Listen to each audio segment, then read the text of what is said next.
Three artists opened their Spotify royalty statements and discovered something that made their blood run cold. Thousands of streams, pennies in return. But that wasn't the disturbing part. The disturbing part was the playlist their songs appeared in. Right next to their tracks were dozens of artists they'd never heard of.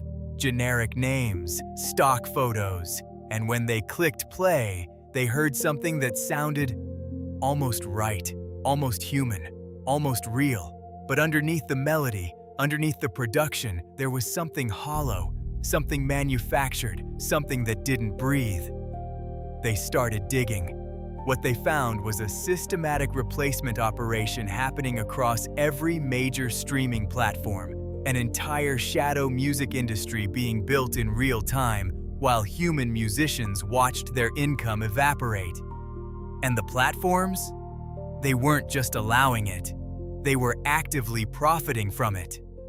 By some estimates, 40% of music on Spotify is now AI-generated.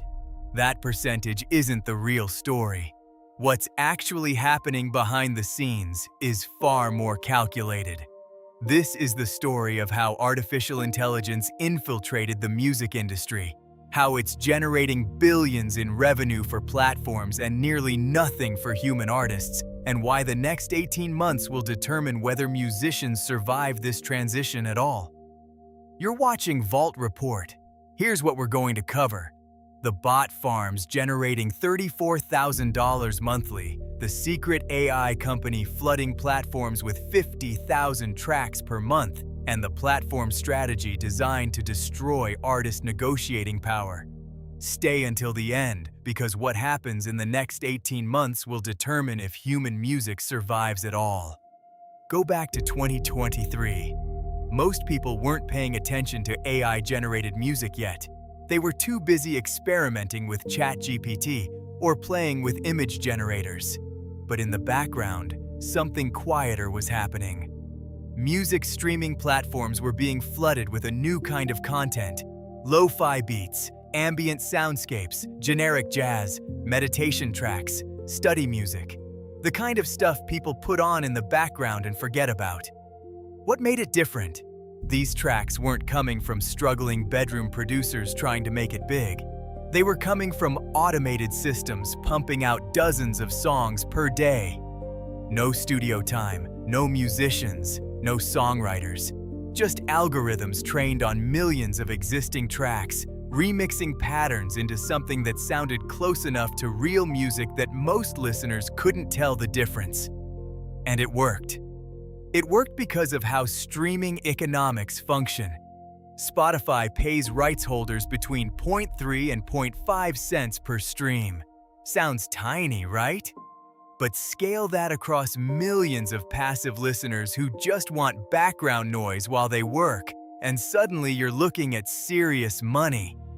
The beauty of AI music, from a business perspective, is the cost structure. A human artist might spend months writing an album, hire producers, rent studio time, pay for mixing and mastering, marketing, distribution, break, even if they're lucky. An AI music operation has none of those costs. Once the system is built, the marginal cost of producing another track is essentially zero. You can generate 100 songs in the time it takes a human to write one. Upload them under different artist names, spread them across multiple playlists, and watch the fractions of pennies accumulate into something substantial. By mid-2024, industry insiders started noticing patterns. Playlists that used to feature emerging human artists were suddenly dominated by names nobody recognized. Artists with minimal social media presence. No tour dates, no interviews, no history. Stock photography for profile pictures, and when you looked at their catalogs, you'd see hundreds of tracks uploaded in impossibly short time frames. One music journalist did the math. A particular ambient artist had released 372 tracks in 6 months. That's more than 2 tracks per day, every single day, for half a year. No human producer works like that. No human can. The platforms knew. They had to know. Their algorithms could detect unusual upload patterns. They could see the metadata. They could analyze the audio signatures. But they didn't stop it. Why would they? Every stream generated revenue, and AI tracks cost them nothing in licensing compared to major label content. Then came the bot farms. Because once lazy opportunists realized you could generate music automatically, the next logical step was automating the listening too. But fake streams were just the visible scam. What was happening inside the playlist economy itself was far more systematic and far more devastating for real artists. Telegram channels and Discord servers started selling courses. $10,000 to learn the complete system. Generate tracks with AI. Upload to Spotify under multiple artist identities. Use bot networks to generate fake streams. Cash out before anyone notices. One user on a message board claimed to be running 47 different AI artist accounts simultaneously. Estimated monthly income? $34,000. Another showed screenshots of their Spotify for Artists dashboard. 2.3 million streams in 30 days across a catalog of AI-generated lo-fi beats. Payout? Just over $8,000. Not bad for pressing a button and letting computers do the rest. But the real professionals weren't bragging online. They were operating quietly, building networks of realistic-looking artist profiles, paying for legitimate-seeming promotion, getting their AI tracks onto official Spotify playlists. Some even hired real photographers for profile pictures, created fake social media accounts with scheduled posts, made it look authentic enough that casual listeners would never question it. Musicians started sounding the alarm. Independent artists who'd spent years building audiences watched their streaming numbers collapse. Their songs were being buried by algorithmic playlists that favored AI content. Why? Because AI tracks performed better in certain metrics. No awkward silence between notes.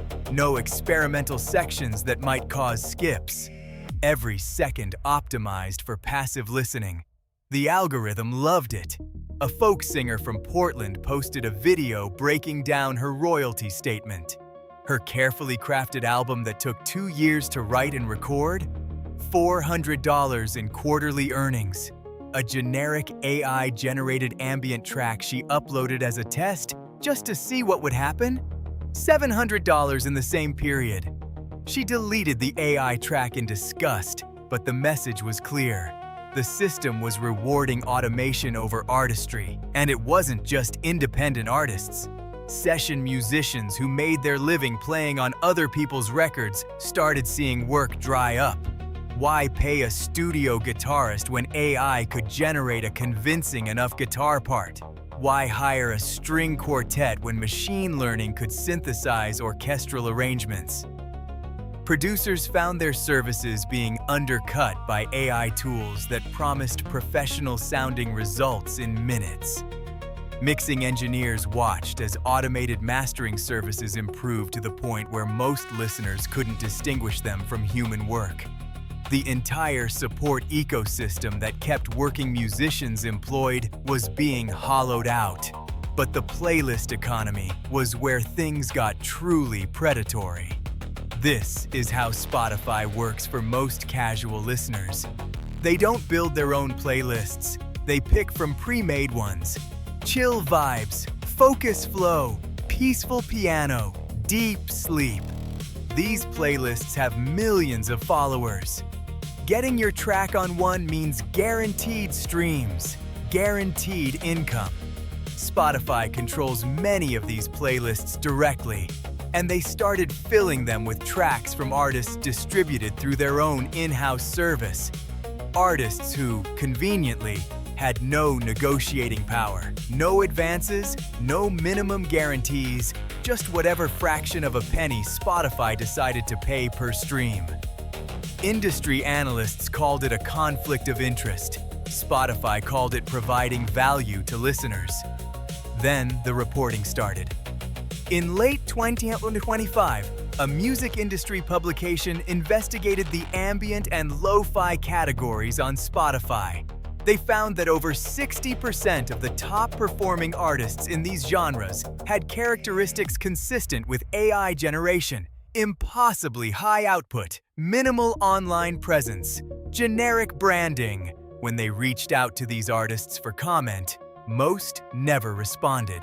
The few that did provided vague answers or broken English responses that themselves seemed AI-generated. A separate analysis from a data firm estimated that across all genres, approximately 40% of music on Spotify showed markers of artificial generation. That number was climbing month over month. If the trend continued, they projected that by 2027, the majority of music on streaming platforms would be machine-made. Artists organized, petitions circulated demanding that platforms label AI-generated content. Let listeners choose. If people wanted to listen to algorithmic background noise, fine, but they deserve to know what they were consuming. The platforms ignored these petitions for months. Meanwhile, the technology kept improving. Early AI music sounded noticeably artificial if you paid attention. Robotic timing, unnatural phrasing, weird artifacts in the high frequencies. But by 2025, the quality had crossed a threshold. New models could generate vocals that sounded human, emotional inflections, breathing between phrases, imperfections that made them feel real. Someone generated an entire indie rock album using AI. Vocals, guitar, drums, bass, everything. Posted it online without disclosing the AI involvement. Music critics reviewed it favorably. Listeners added it to their playlists. It accumulated 50,000 streams before someone analyzed the waveforms and discovered the truth. The backlash was immediate, but so was the realization. We'd crossed into territory where AI music was indistinguishable from human-made work. That's when the streaming platforms faced a choice. They could crack down on AI content, implement detection systems, protect human artists. Or they could embrace it, optimize for it, and profit from the cost savings. For months, they did nothing. Just let the flood continue while they figured out which direction was more profitable. Now this is where things take a darker turn, and this affects every single playlist you've ever saved.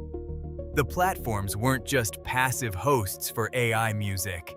Some were actively commissioning it. Reports emerged that Spotify had contracted with AI music companies to generate thousands of tracks specifically for their own playlists. Ambient music, instrumental focus tracks, meditation soundscapes, content designed to fill playlists without paying traditional licensing fees to labels or artists. The financial logic was ruthless. Why pay Sony or Universal thousands of dollars for catalog tracks when you could generate similar-sounding content for pennies? Why split revenue with artists when you could keep it all? From a pure business perspective, AI music was the perfect product. Infinite supply, zero bargaining power, complete control.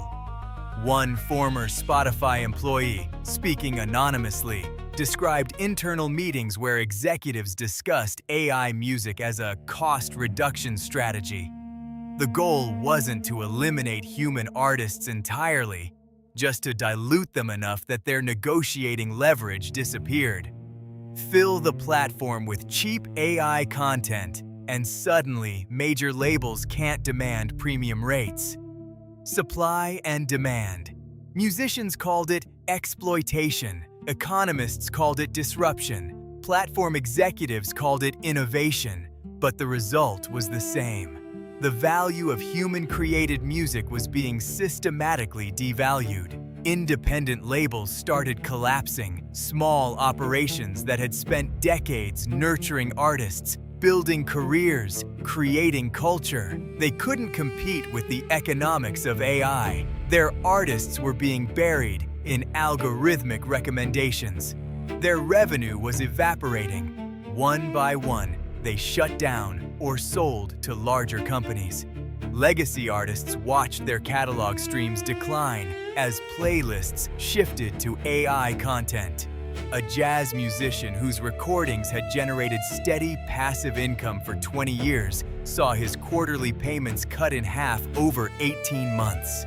When he investigated, he found his tracks had been removed from dozens of editorial playlists and replaced with AI-generated jazz that sounded just similar enough. But the most disturbing cases were the deepfakes, not just AI-generated music in generic styles, actual imitations of specific artists. Someone trained a model on a famous singer's entire catalog and started releasing new songs in her style. The vocals were convincing enough that casual fans thought she dropped surprise releases. The real artist had to issue statements clarifying that she had nothing to do with these tracks. But deep-faked voices were only one weapon in the arsenal, because there's a shadow company most people have never heard of that's been quietly orchestrating this entire transformation from behind the scenes. Others found their voices being used without permission to create covers of popular songs. An AI model trained on a few minutes of someone singing could generate endless variations. Want that artist to cover a Taylor Swift song? Done. Want them to sing Happy Birthday? Done. The original artist saw none of the revenue and had no legal recourse because current copyright law wasn't designed for this scenario. Music producers started using the term authenticity crisis. How do you build a fan base when anyone can replicate your sound? How do you maintain artistic identity when your voice can be cloned and used without permission? How do you compete when the competition is infinite and costs nothing to produce? Some artists gave up, literally quit music. One songwriter posted a video explaining her decision.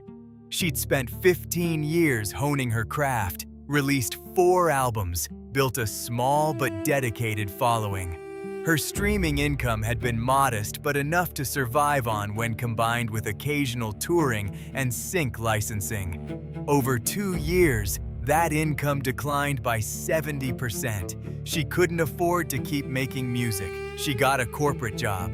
Her story wasn't unique. Message boards and forums filled with similar accounts. Musicians abandoning careers, studio owners closing shop, music schools seeing enrollment decline as young people decided there was no viable path to making a living in the industry anymore. The cultural infrastructure that had supported music creation for generations was being dismantled by economic forces too powerful to resist. And then, in early 2026, things got weirder. AI-generated artists started developing fan bases, not ironic ones, real ones. People who genuinely preferred the AI music because it was perfectly optimized for their taste. Never too challenging, never too experimental, just the exact algorithmic middle ground of pleasant sound. One AI ambient artist accumulated 3 million followers on Spotify. Fan accounts appeared on social media sharing their favorite tracks. People made workout playlists and study mixes featuring this non-existent artist. When journalists investigated and revealed the whole thing was AI-generated, most fans didn't care. One commented, "I don't care if it's made by a person or a computer. I just care if I like it." That comment summarized a philosophical divide. One camp believed music had value because of the human intention behind it, the struggle, the emotion, the lived experience translated into sound. The other camp treated music as pure utility. If it served its function, background noise or emotional stimulus, the origin was irrelevant. Platform executives loved this debate because it provided cover. See, users don't even care. We're just giving people what they want. But critics pointed out that listeners weren't making informed choices. Most had no idea they were consuming AI content because it wasn't labeled. The platforms were deliberately obscuring the truth. Before we get to the solution, there's one company I haven't mentioned yet that's orchestrating much of this. They're not a music company. They're not a streaming platform.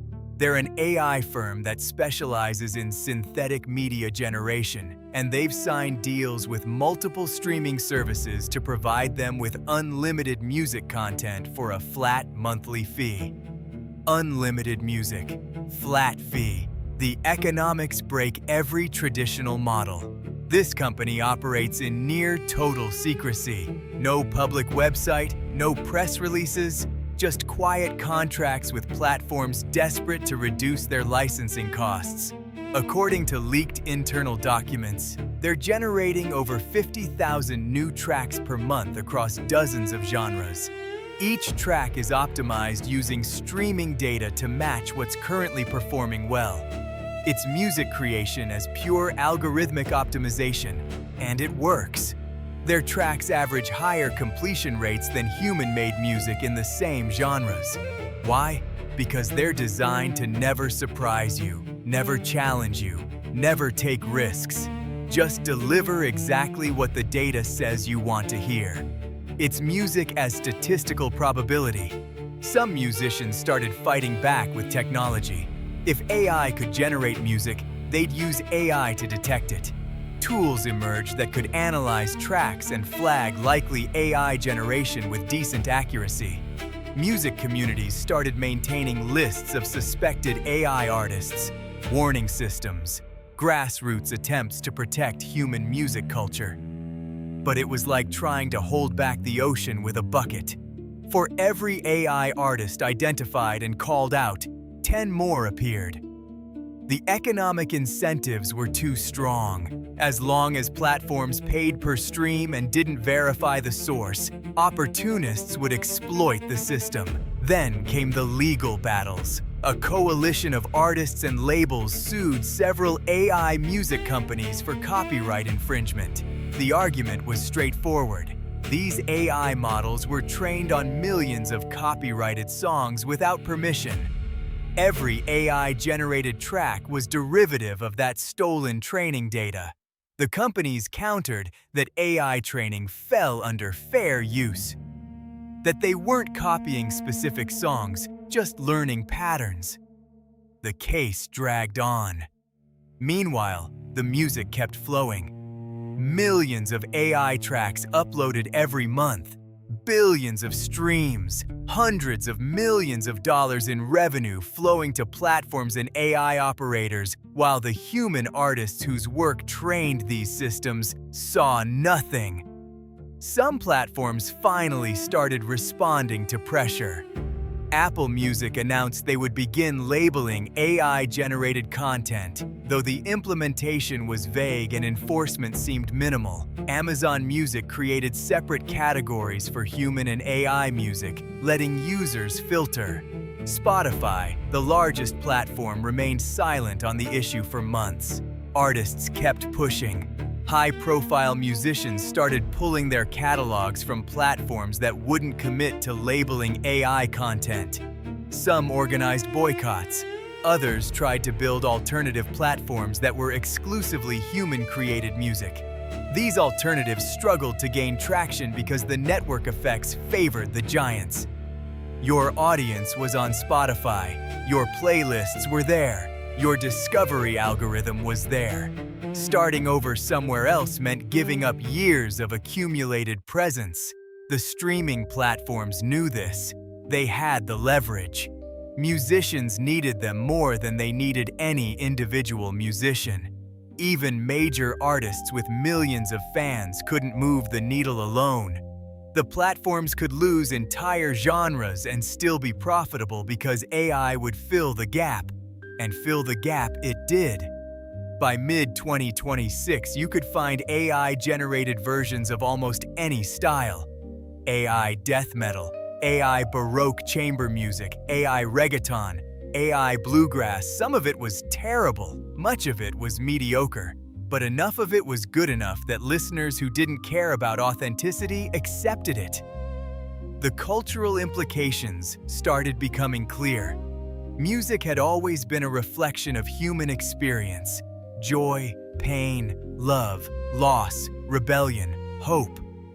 It came from people living lives and translating those experiences into sound. AI had no experiences, it had patterns. It could simulate emotion because it had been trained on emotional music, but there was nothing underneath. No actual feeling, no actual struggle, just mathematical approximation. Some argued this didn't matter. That music's value was in how it made the listener feel, not in the creator's internal state. Others argued this was the death of music as an art form, that reducing it to pure algorithmic pleasure was eliminating everything that made it meaningful, that we were trading culture for content. Musicians who stayed in the industry adapted, some leaned into their humanness, emphasized the live performance, the imperfections, the real person behind the music, built communities around authenticity. These artists found audiences who valued the human connection enough to actively seek it out. Others embraced the tools, used AI as a collaborator, let it generate ideas they could refine and humanize, built hybrid workflows where machines did the grunt work and humans added the soul.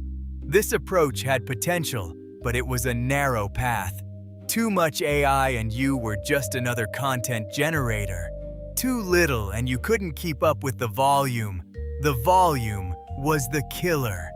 Human musicians had always competed on quality, on uniqueness, on vision. But when your competition could produce 100 songs in the time you made one, quality mattered less than quantity. The sheer, overwhelming flood of content meant that even great human-made music got buried. Discovery was impossible when every day brought 10,000 new releases. Streaming platforms did eventually respond to mounting pressure. In May of 2026, Spotify announced a new policy. All uploads would be scanned for AI generation. Detected AI content would be automatically labeled. Creators would be required to disclose AI use or face removal. It sounded good, but the implementation was a disaster. The detection algorithm couldn't actually distinguish reliably between human and AI music. False positives were rampant. Human artists found their tracks labeled as AI-generated and their appeals ignored. The automated system flagged actual people as bots. One Korean producer who made lo-fi beats entirely by hand, recording real instruments, manipulating real samples, had her entire catalog flagged as AI. Her channel was demonetized. She appealed 5 times. Each time, an automated response said the decision was final. It took a social media campaign and mainstream press coverage before Spotify reversed course and restored her account. Others weren't so lucky. Small artists without large followings just got deleted. No explanation, no recourse. The algorithm decided they were AI, and that was that. The irony of using artificial intelligence to police artificial intelligence was lost on no one. Meanwhile, sophisticated AI music operators figured out how to game the detection. They added subtle imperfections, random timing variations, fake breathing sounds, small errors that made tracks seem human. The detection algorithms couldn't keep up. Within weeks, AI music was flowing onto platforms again, now disguised well enough to slip through. Some platforms tried the opposite approach. Instead of detecting AI, they created separate economies. Human-certified tracks paid higher per-stream rates. Artists could get verified as human, and their streams would be worth more. This created its own problems. The verification process was expensive and complex. Small, independent artists couldn't navigate it. Larger operations could, meaning it favored established players and excluded newcomers. Plus, it created a 2-tier system: premium human music and bargain AI content. Most listeners chose based on playlist, not on creator type. They didn't know and didn't check. So the economic segregation didn't solve the fundamental problem.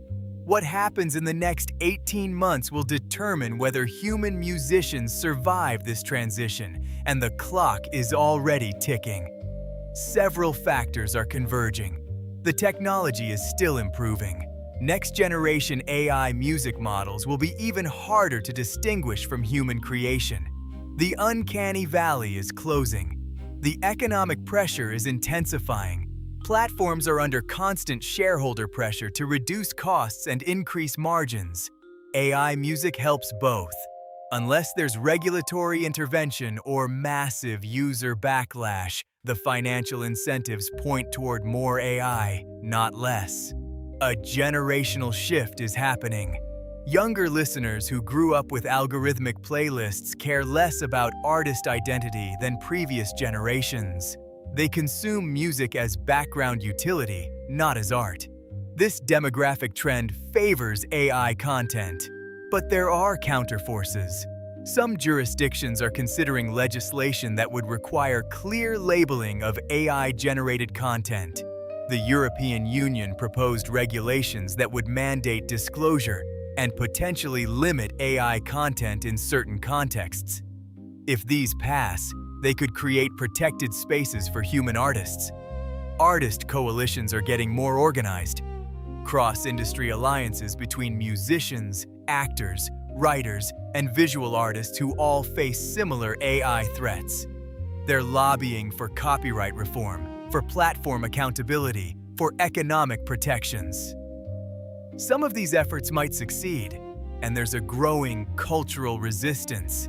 A subset of listeners actively seeking out human-made music, supporting artists directly, buying physical media again, going to live shows, building alternative distribution networks. It's a small movement now, but it's growing. The question is whether these counterforces can scale fast enough to prevent the complete economic collapse of human music creation. Because that's the real risk. Not that AI music will replace human music artistically. Many will always prefer human art. But that the economics will make it impossible for most people to make a living creating music, which means less human music gets made, which means culture itself gets poorer. We've seen this pattern before. Industries disrupted by automation, workers displaced by machines. The difference is, music isn't just labor, it's culture. It's how humans process experience and communicate emotion. Automating it has implications beyond economics. Some technologists argue this is progress, that AI will democratize music creation, that anyone will be able to make professional quality music without years of training, that the barriers to entry will disappear. And there's some truth to this. AI tools do let non-musicians create music. But critics point out that lowering barriers to creation isn't the same as creating value. If everyone can generate music instantly, then music becomes worthless. Abundance without scarcity eliminates economic value, and if there's no economic value, there's no way to sustain music as a profession. It becomes pure hobby, something people do for fun, not for living. Maybe that's fine. Maybe music doesn't need to be a profession. Maybe it should return to being something people do for the love of it, not for money. But that also means losing the people who dedicated their lives to mastering the craft. The ones who pushed boundaries because they had the time and resources to explore. The cultural innovation that comes from people being able to focus entirely on their art. We're at an inflection point. The streaming platforms have the power to shape what comes next. They can choose to protect human artists or optimize for profit. They can choose transparency or obscurity. They can choose culture or content. So far, most have chosen profit and content, but they're not immune to pressure. Regulatory pressure, user pressure, artist pressure. The next year will see battles on all these fronts. Legislation proposed and fought over, platform policies tested and challenged, alternative systems built and scaled. The outcome isn't predetermined. What's clear is that the music industry as it existed for the past 50 years is over. Streaming was already transforming it. AI is accelerating that transformation to the point of total structural collapse. What emerges on the other side could be better or worse, but it will be different. For now, 40% of Spotify is AI-generated music. That number is climbing. Artists are adapting, fighting, or quitting. Platforms are profiting. Listeners are mostly unaware. And the technology keeps improving. In 5 years, we might look back at 2026 as the last moment when human-made music was the majority of what people heard. Or we might look back at it as the moment when humans finally drew a line and said, "No further." The question isn't whether AI can make music. It clearly can. The question is whether we want a world where most music is made by algorithms, where the soundtrack to human life is generated by machines that have never lived, where the economic model makes it impossible for people to sustain themselves creating art, where culture becomes content and art becomes product. These aren't technical questions. They're human ones. And they're being answered right now in boardrooms and courtrooms and in the choices individual listeners make about what to stream and what to support. The technology is here. What we do with it is still up to us. For artists watching their income collapse, for session musicians seeing their work dry up, for music lovers who care about authenticity, the fight is existential. For platforms and AI companies, it's just business. For listeners, it's often invisible until someone points it out, and that might be the scariest part. How much of this transformation is happening in plain sight while most people have no idea it's even occurring? The $34,000 a month AI music operator running 47 fake artists is still out there. The platforms are still paying out. The algorithms are still optimizing. The next generation of AI models is already in development, and musicians are still trying to figure out how to survive in an industry that's being fundamentally restructured beneath their feet. This is Vault Report. Watch that 40% number over the next 18 months. If it crosses 50, everything you just heard isn't a warning anymore. It's a post-mortem.